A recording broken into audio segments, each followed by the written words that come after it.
Hi, today I would like to show you how to knit a pear stitch. In my last video I showed you how to knit a knit stitch.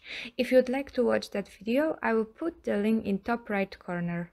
Pear stitch at the beginning might look a little bit harder to make than a knit stitch, but if you practice that move, there will be no difference.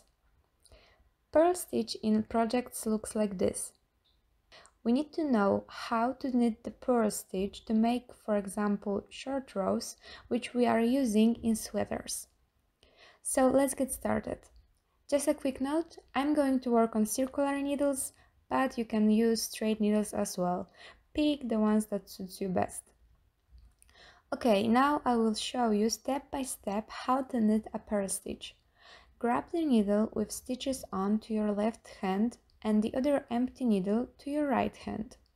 The first important differences in purl stitch to knit stitch is that you need to hold the yarn in front of your projects. Next, take your empty needle and put the point of your needle through the stitch. Work from the right to the left.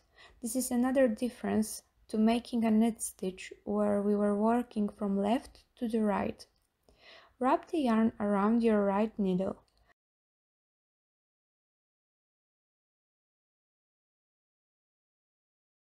Slide the loop from the left needle and here you go. This is how to knit the purl stitch.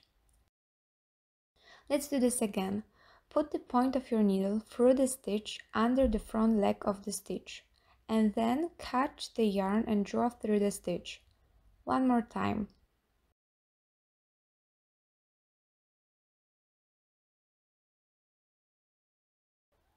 Most important is to hold your working yarn in front of your project.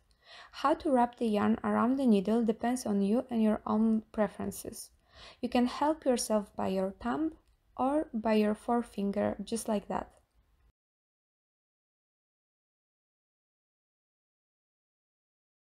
So to sum up, all you need to do is practice this move and purl stitches will become easy to knit.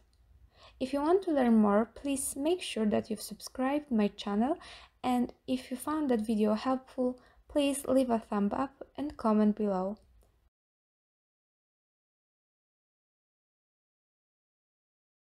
Thank you, and I hope to see you later. Bye!